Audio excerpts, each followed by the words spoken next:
whenever you have a scoop of your bucket, parang siyang yung left side mo maasim, yung right side mo matamis. Yung front ng tongue mo is napaka pure ng ano, and then at the back is like crunchy. So it's a mix. It's Paglaruan mo siya. It's an explosion. No? Tama.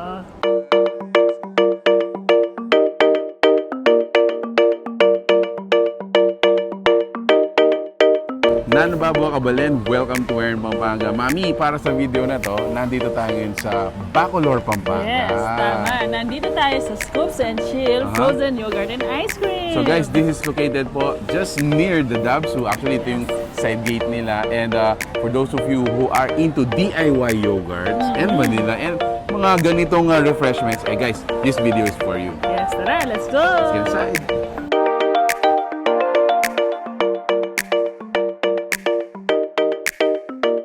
Alright, chill lang tayo. Yeah, chill lang tayo dito. Ano? So this is the newest tambay.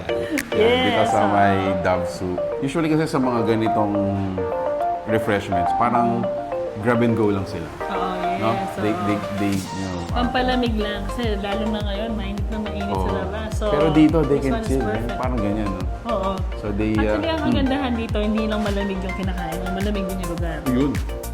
That's important. Oo. Anyway, so what's yours? Yeah, we prepared, actually this is a mix, no? It's a vanilla at saka yung yogurt din. And then yung mga toppings ko, meron tayong strawberry, mango, more of, you know, fruity. Yes. And then yung syrup natin, I think this is... Nutella. Nutella.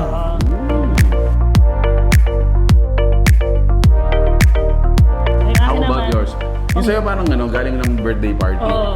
Actually, ganun yung inspiration niya, pang bata.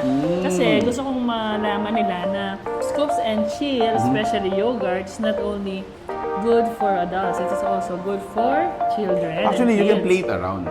Not necessarily parang, you know, disrespecting the food, no? Pero you can pour out your creativity. Yes, sure. Oo. Parang your imagination. Kaya kanina, yung sa video natin, yung mga creations nila, kinunan natin. Oh yeah. So here, ang nilagay ko yung mga colorful na lagi kinakain ng mga bata. So, naisip ko lang, yung mga kids pala, pwede mo rin bigyan ng ganito na they're eating healthy yogurt at the same time enjoying their favorite treats.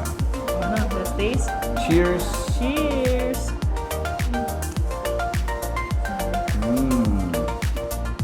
Just to let you know pala guys, so starting at 100 grams, at 39 pesos lang tayo.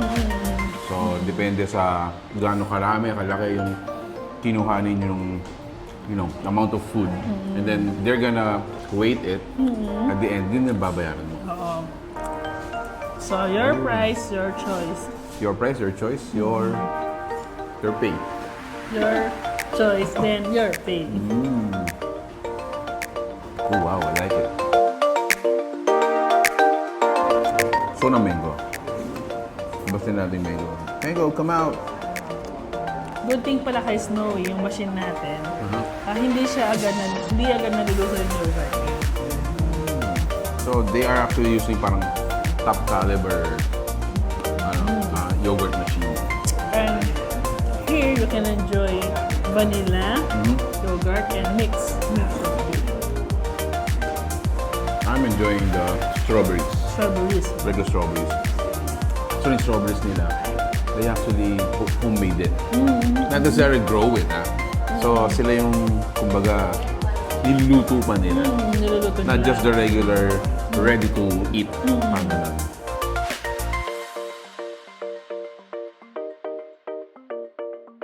Ooh, I like the mangoes.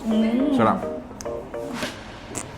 From me, Change tayo. Palit tayo. I like to get yours. Ayun nga, kaya palit tayo. To taste yours. Palit tayo. Let me try. Babata ka Inside talaga, dyan. ang daming ano. Adventure. Ang daming texture, ang daming colors. So this one, dahil summer na summer, tropical na tropical, no? Your yogurt, your character. Wow, so meron strawberry, sabi nga ni Mama. Masarap talaga. Ito pa.